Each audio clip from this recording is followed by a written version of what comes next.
Inilah kisah Kenshin dan Kaori, kisah pemuda kaya yang menyamar jadi cleaning service versi Kaori TV, episode 691.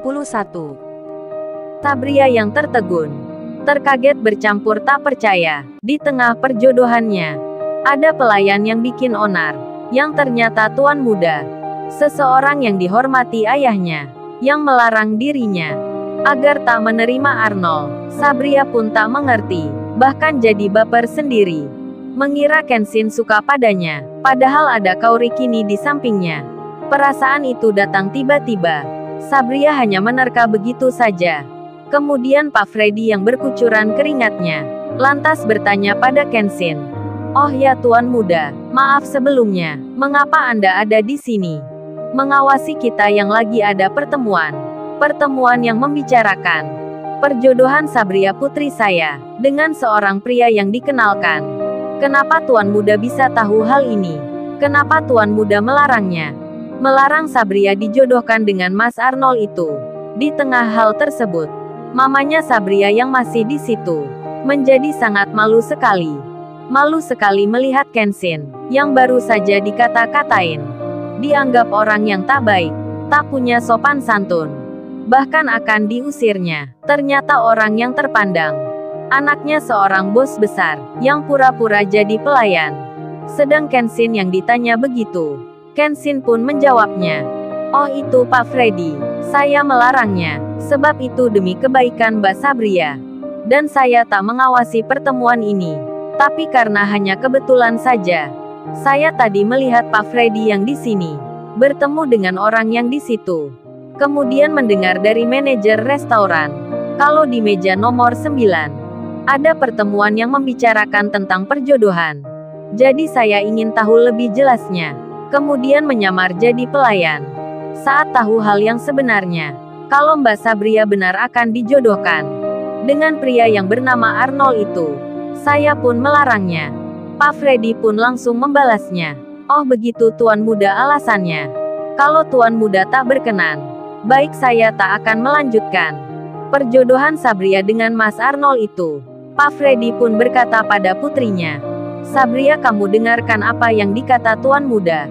Jadi kamu tak usah menjawab setuju. Perjodohan ini dihentikan." Pak Freddy tanpa tahu sebabnya setuju dengan saran Kenshin, karena Pak Freddy percaya sekali kalau itu demi kebaikan putrinya. Sampai-sampai dalam benak Pak Freddy berbisik sendiri, "Apa tuan muda suka pada Sabria? Apa Sabria mau dinikahi juga menjadi istri keduanya?" Pak Freddy merasa suka, tapi langsung disanggahnya. "Ah tidak, itu tidak mungkin. Tuan muda tak mungkin begitu.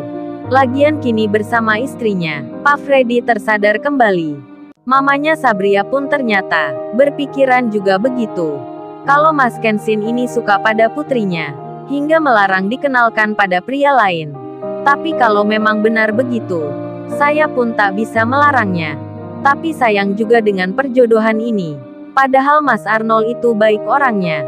Mengapa suaminya membatalkan begitu saja? Apa karena perintah Mas Kenshin itu?" Mamanya Sabria merasa sayang sekali, sebab tak diketahui alasan sebenarnya. Kemudian Arnold pun tak terima. Pak Jayadi pun demikian. Termasuk Ibu Novita yang menjodohkan. Mereka tak mengerti mengapa Pak Freddy membatalkan. Pak Jayadi langsung berdiri, menghampiri Pak Freddy sembari berkata, "Loh gimana Pak lanjutan pembicaraan ini? Masa karena anak muda ini, Bapak membatalkan begitu saja? Apa tidak sayang dengan putrinya?" Arnold pun demikian. Meski terpesona dengan Kaori, Arnold ikut-ikut bicara, mencari-cari perhatian lagi. "Oh ya saya tak mengenal orang ini. Kok bisa-bisanya dia bilang saya orang tak baik? Dari mana tahu memangnya? Jangan bicara kalau tak ada buktinya. Apa lu suka dengan Mbak Sabria ini? Lantas memfitnah saya. Bertemu saja kita tak pernah. Kok main tuduh-tuduh orang?" Ibu Novita yang menjodohkan itu juga bicara. "Iya Pak Freddy. Mengapa Pak Freddy percaya pemuda ini? Kan Pak Freddy dan Ibu Sabria sudah mengenal saya lama. Tak mungkin saya mengenalkan Sabria dengan orang yang tak baik. Pak Jayadi rekan kerja kantor saya. Saya pun kenal keluarganya. Tak ada masalah apa-apa selama ini. Bahkan Pak Jayadi salah satu orang yang dihormati di perusahaan. Mengapa Pak Freddy lebih percaya pada pemuda ini ketimbang saya? Ditanya seperti itu, Pak Freddy bingung jadinya, sebab tuan muda melarang tak ada buktinya. Karena sekedar hanya bilang saja. Mamanya Sabria pun sama. Mereka merasa tak enak sekali. Harus menjawab apa di sini. Dan Pak Freddy berkata, "Oh, ini Ibu Novita dan Pak Jayadi. Maafkan kita sebelumnya. Saya hanya mendengar perintah atasan. Mas ini adalah bos muda saya. Jadi saya harus menaati." Mendengar hal itu, Ibu Novita dan Pak Jayadi jadi kaget rasanya. Pemuda yang pura-pura jadi pelayan, ternyata bosnya Pak Freddy.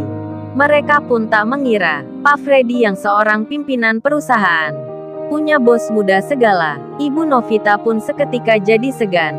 Tapi tetap tak mengerti, mengapa laki-laki ini menjadi bosnya Pak Freddy. Kemudian Kenshin pun bicara, menjawab kata Arnold yang baru saja. "Oh ya Mas dan Bapak Ibu sekalian.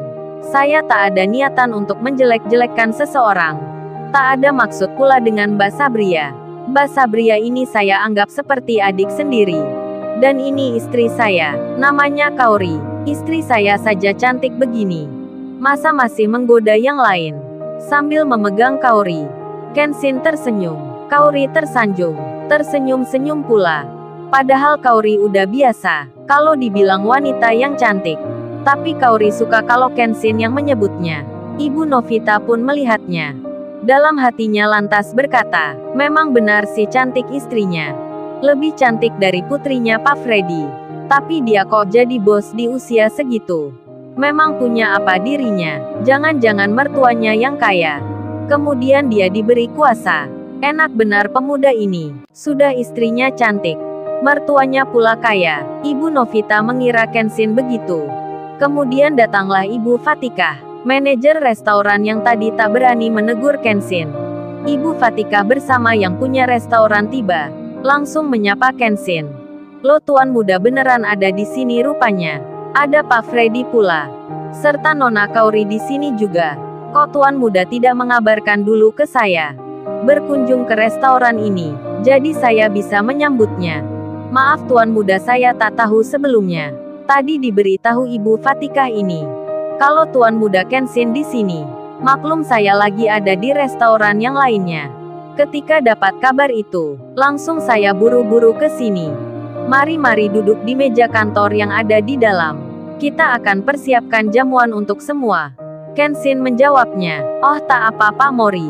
Ini kebetulan saya lagi mengantarkan istri. Temannya ada yang ulang tahun di sini."